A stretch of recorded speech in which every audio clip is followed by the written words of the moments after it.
Hello friends, কেমন আছো তোমরা? আজকে তোমাদের জন্য নিয়ে এলাম কলিজা ভুনার রেসিপি। কলিজা ভুনা সকালবেলা পরোটার সাথে কিন্তু বেশ ভালোই লাগে। এখানে আমি সামান্য একটু ধনে গুঁড়ো নিয়েছি, জিরে গুঁড়ো, হলুদ গুঁড়ো আর মরিচ গুঁড়ো নিয়েছি 1 চা চামচ করে, আর নিয়েছি স্বাদ মতো লবণ। সব মশলা সামান্য একটু পানি দিয়ে সুন্দর করে গুলিয়ে নিচ্ছি। আজকে ফ্রেশ মশলা ইউজ করব, তাই এখানে নিয়েছি কিছুটা আদা আর রসুন বাটা, আর নিয়েছি 4টে পেঁয়াজ ফালি। এখানে 2টো বড় সাইজের আলু আমি কিউব করে কেটে নিয়েছি, আর নিয়েছি পেঁয়াজ কুচি। এখানে কিছু গরম মশলা আমি প্রথমে টেলে নিব। এখানে নিয়েছি জিরে, লবঙ্গ, এলাচ, দারচিনি আর সামান্য একটু গোলমরিচ। কড়াই সামান্য একটু গরম হলেই এগুলো দিয়ে ভালো করে টেলে নিব। একেবারে লাল করে নিব না, বা বেশি পুড়ে গেলে কিন্তু কালো কালো হয়ে যাবে। এই যে ঠিক এভাবে ভেজে নিলাম। এবার গুঁড়ো করে নেব। কড়াইয়ে পর্যাপ্ত পরিমাণ তেল নিলাম। তেল কিন্তু একটু বেশিই লাগবে। আর নিয়ে নিব 4-5টা তেজপাতা আর 1টা বা 1.5টা পেঁয়াজ কুচি। এগুলোকে খুব ভালোভাবে ভেজে নিব, একদম বেরেস্তার মতো করে লাল করে ভেজে নিব। যেহেতু আমি পেঁয়াজ বাটা দিচ্ছি, তাই এখানে আমি এই পেঁয়াজটা ভালো করে ভেজে নিলাম। আদা রসুন আর পেঁয়াজ বাটা একসাথেই দিয়ে দিলাম। আদা রসুনের পরিমাণটা যদি আলাদাভাবে দাও, তাহলে 1.5 টেবিল চামচ আদা বাটা এবং 1.5 টেবিল চামচ রসুন বাটা দেবে। এবারে খুব সুন্দর করে আমি এটাকে ভুনা ভুনা করে নিলাম। একদম পানিটা শুকিয়ে ফেলতে হবে, আর তেলগুলো ভালো করে যেন ফুটে ওঠে সেভাবে করে এটাকে কষিয়ে নিতে হবে। আমি বেশ সময় নিয়েই কিন্তু এই মশলাটাকে ভালো করে কষিয়ে নিয়েছি। এবারে সেই গুলিয়ে রাখা মশলাটা এর মধ্যে দিয়ে দিলাম। এবারে ভালো করে মশলাটা নেড়েচেড়ে এর সাথে মিশিয়ে নিব, আর সম্পূর্ণ পানি ভালোভাবে শুকিয়ে নিব। যত ভালোভাবে কষানো হবে কলিজা ভুনার স্বাদটা কিন্তু তত ভালো আসবে। তোমরা যদি পেঁয়াজ বাটা না খেতে চাও, সেক্ষেত্রে কিন্তু এখানে প্রায় 250 গ্রামের মতো পেঁয়াজ আগে থেকে দিয়ে নিতে হবে। এই দেখো, ছোট করে কলিজাটা কেটে নিয়েছি। এখানে হাড়েরও কিছু অংশ আছে, আমি কলিজাটা ছোট করেই কেটেছি। এটা কিন্তু একটা টেকনিক, যে ছোট করে কলিজা কাটলে কিন্তু কলিজার ভিতরে মশলাটা খুব ভালোভাবে ঢুকে যায়, আর কলিজার যে একটা গন্ধ আছে সেই গন্ধটা কিন্তু একটু টের পাবে না। মশলা এর ভিতরে খুব সুন্দরভাবে ঢুকে যাবে।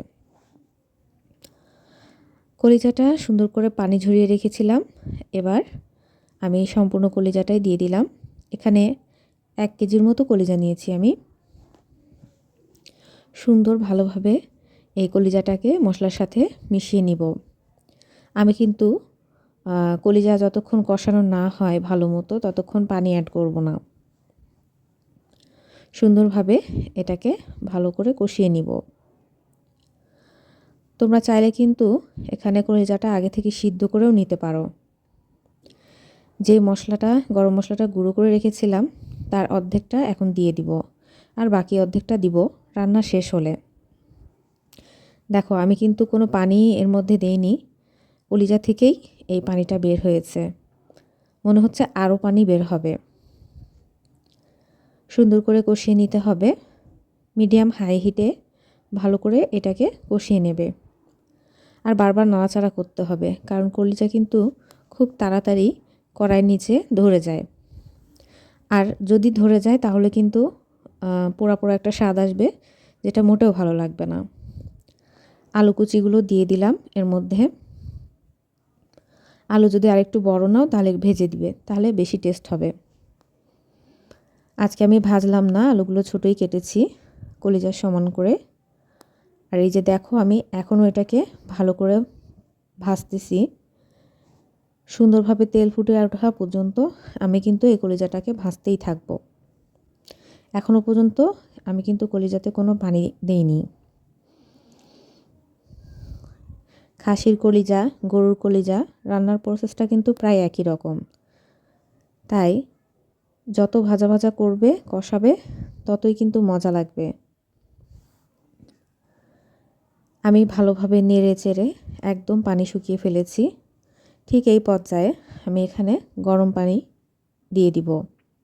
গরম পানির পরিমাণটা হবে ঠিক কলিজা আর আলু ডুবে থাকে সেই পরিমাণ গরম পানি এর মধ্যে দিতে হবে। ঠান্ডা পানি দিলে কিন্তু কলিজাটা ভালো মতো না সিদ্ধ হতে পারে বা রান্না হতে অনেক সময় লাগবে। এই দেখো ফুটে উঠেছে, আমি ঢাকনা দিয়ে ঢেকে দিলাম। প্রায় 20-25 মিনিট পর আমি এসে ঢাকনাটা খুললাম। এর মধ্যে আমি 1-2 বার নেড়ে দিয়েছি। এই দেখো মিডিয়াম হাই হিটেই কিন্তু রান্না হচ্ছে। আমার মনে হচ্ছে প্রায় এটা হয়ে এসেছে। কলিজাটাও কিন্তু প্রায় সিদ্ধ হয়ে এসেছে। এই পর্যায়ে আমি ওই বাকি যে গরম মশলাটা ছিল সেই মশলাটা দিয়ে দিলাম। এবার সামান্য নেড়ে চেড়ে আমি এই কলিজাটাকে কিছুক্ষণ দমে রাখবো। দমে রাখার কারণ একটাই, সুন্দরভাবে তেলটা ফুটে উঠবে আর গরম মশলার যে ফ্লেভারটা আছে সেটা ঢুকে যাবে। এই দেখো 5 মিনিট দমে রাখার পরে কি সুন্দর একটা রং চলে এসেছে। আমার কলিজাটা রেডি হয়ে গিয়েছে। এখন এই কলিজাটা ঢেলে নিব। তোমরা যদি আমার রান্না পছন্দ করে থাকো অবশ্যই আমার চ্যানেলটি সাবস্ক্রাইব করবে এবং ভিডিওতে লাইক দিবে, আমার পাশে থাকবে। এই দেখো কি সুন্দর হয়েছে। সকালের নাস্তার সাথে আর দুপুরে ভাতের সাথে দারুণ লাগবে রেসিপিটা। সবাইকে ধন্যবাদ।